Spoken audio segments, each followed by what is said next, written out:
The supermarket chain Aldi says it plans to open a new store in the UK every week on average for the next 2 years. The chief executive, Giles Hurley, said they would invest £1 billion to achieve their aim. Aldi's pledge came as it reported a sales rise for last year but saw profits fall sharply. Our business correspondent Emma Simpson is here. A new store in the UK every week on average for the next 2 years. They're really extraordinary figures. It is quite striking, Sophie. So Aldi has had another record year for sales, up 11%. And most of that growth comes from opening all these new stores. Now remember, the big established grocers are opening few, if any, new stores right now.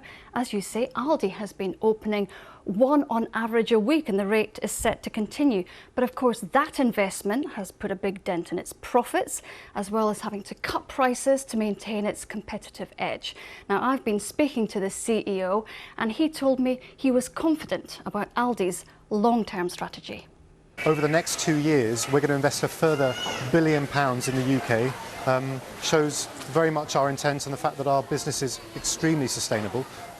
We're planning to open, on average, a store every week for the next 2 years, bringing our offer to more customers across the UK. And Brexit isn't going to alter your expansion plans? We're absolutely committed to be in the UK for the long term. We are watching Brexit developments with a good deal of interest, very much like the rest of the industry.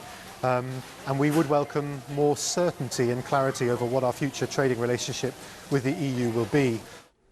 Now, I also asked him about the consequences of a disorderly no-deal Brexit. And he said, like all the other supermarket chains, he couldn't guarantee that there wouldn't be any gaps on the shelves, nor that prices wouldn't go up. But he said he was working to mitigate the ripple effects for customers if there are any.